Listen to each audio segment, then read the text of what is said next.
Series కిచెన్కి స్వాగతం. ఈరోజు సిరీస్ కిచెన్లో మునగాకు ఫ్రై ఎలా తయారు చేయాలో చూద్దాం.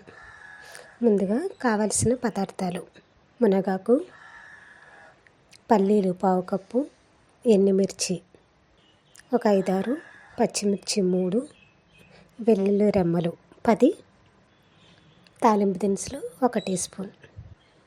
ముందుగా మునగాకుని శుభ్రంగా కడిగి పక్కన పెట్టుకోండి. ఇప్పుడు స్టవ్ పై పాన్ పెట్టి పావు కప్పు పల్లీలను వేసి పల్లీలని వేయించుకోండి. పల్లీలు వేగిన తర్వాత మిక్సీ జార్లోకి తీసుకోండి. ఇందులోని మనం పెట్టుకున్న ఎండుమిర్చిని చిన్న చిన్న ముక్కలుగా కట్ చేసి మిక్సీ జార్లోకి తీసుకుని మిక్సీ చేసి పక్కన పెట్టుకోండి. ఈ విధంగా మిక్సీ చేసి పౌడర్ని పక్కన పెట్టుకోండి. ఇప్పుడు స్టవ్ పై పాన్ పెట్టి అదే పాన్లో 2 టీ స్పూన్ల ఆయిల్ వేసి ఆయిల్ కాగిన తర్వాత 1 టీ స్పూన్ తాలింపు దినుసులు వేసుకుని తాలింపు దినుసుల్ని వేగనివ్వండి. దినుసులు వేగిన తర్వాత ఇందులోనే 2 ఎండుమిర్చి, ఇందులోనే పచ్చిమిర్చి కూడా వేసి వేగనివ్వండి. మనం ఒలిచిపెట్టుకున్న వెల్లుల్లిపాయలు కూడా వేసి ఒకసారి బాగా కలిపి వెల్లుల్లిపాయలని వేగనివ్వండి.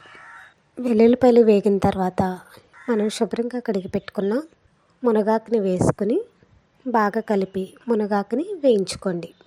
మునగాకు వేగిన తర్వాత ఇందులో రుచికి తగినంత ఉప్పు వేసి ఒకసారి బాగా కలుపుకోండి. మనం మిక్సీ చేసి పెట్టుకున్న పల్లి పౌడర్ని వేసుకుని ఒకసారి బాగా కలుపుకొని ఒక 2 నిమిషాల పాటు వేయించుకోండి. ఈ విధంగా వేగిన తర్వాత మునగాకు ఫ్రై రెడీ. ఇప్పుడు ఒక సర్వింగ్ బౌల్లోకి తీసుకుని సర్వ్ చేసుకోండి. మరిన్ని వీడియోస్ కోసం సిరీస్ కిచెన్ని సబ్స్క్రైబ్ కాగలరు. ధన్యవాదములు.